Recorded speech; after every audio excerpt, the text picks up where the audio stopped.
अभी तो मैं शास्त्रोक्त बात कहे बिना मैं चूकूंगा नहीं। जब आज अजगर की तरह ये कुसंस्कार मुंह फैला रहा है, कैसे भी इससे बचा जाए। बेटियों के द्वारा मन मुताबिक विवाह करना, अपने कदम उठाना, इसमें एक माता पिता भी बड़े दोषी हुए हैं, ऐसा महात्मा श्वेत केतु भी लिखते हैं। पति और पत्नी की उम्र में ज्यादा अंतर हो जाना, जिनके स्वभाव में अंतर होना, जिनके रूप और रंग में अंतर होना, जिसके गुणों में बहुत बड़ा अंतर होना, और ये माता पिता ने ऐसा किया, बेटियों ने गलत कदम रखे। वो कपिला गैया की तरह पहले समय ऐसा होता था, मुंह में से बेटियां मुंह में से बोल नहीं निकालती थी। जहां भी आज भी गांवों की परंपरा में होता है, बेटियां मुंह में से बोल नहीं निकालती, चाहे कहीं जिसके हाथ में दे दें। अब वो तो जीवन, वो क्या करेगी, वो तो अपना जीवन काटेगी या फांसी लगा के मर जाएगी बेचारी, एक ही काम करती है उसमें से। लोक लज्जा को बचाने के लिए बेचारी कुड़ कुड़ करके जीवन जीती रहती है। यह तो माता पिता को सोचना चाहिए, विचार करना चाहिए कि उससे कहीं आसुरी विवाह न हो जाए। तो वो देखे इस बात के लिए। पहले का समय था, परिवार के दबाव में, रिश्तेदारों के दबाव में संबंध कर देते थे। उन्होंने कहा कि नहीं हम रिश्तेदारी तोड़, भैया तुम कल नहीं आज ही रिश्तेदारी तोड़ दो।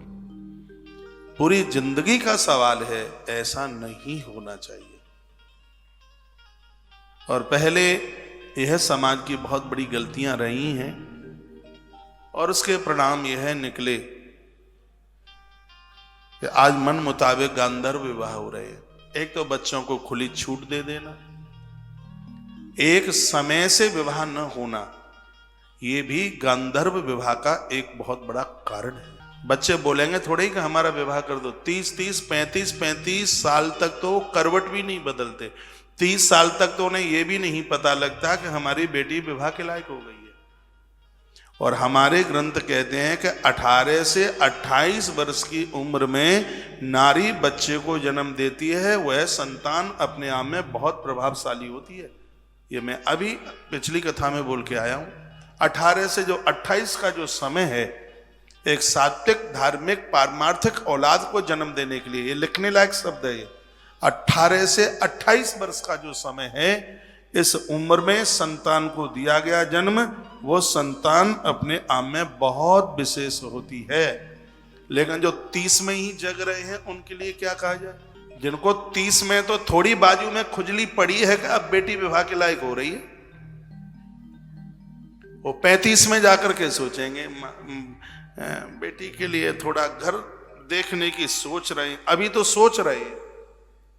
आप में ऐसी मेरी बहुत माताएं बैठी होंगी जिनका विवाह 15-16 साल में हुआ होगा। उस समय की परंपरा थी, गौना भले ही 3 साल बाद होता था, 4 साल बाद होता था, लेकिन विवाह जो पद्धति थी वो समय से थी। समाज ने इसमें लापरवाही करी तो उसका भी उसको भुगतान भोगना ही पड़ रहा है। समय से बच्चों के विवाह नहीं हुए, ऐसी परिपाटियां बना दी गई जिसका खामियाजा भोगना पड़ रहा है। गांधर्व विवाह में सब मान मर्यादाएं तिरस्कृत कर दी जाती हैं। कोई भी धर्माचरण नहीं होता, उसमें कोई रीति रिवाज नहीं माने जाते।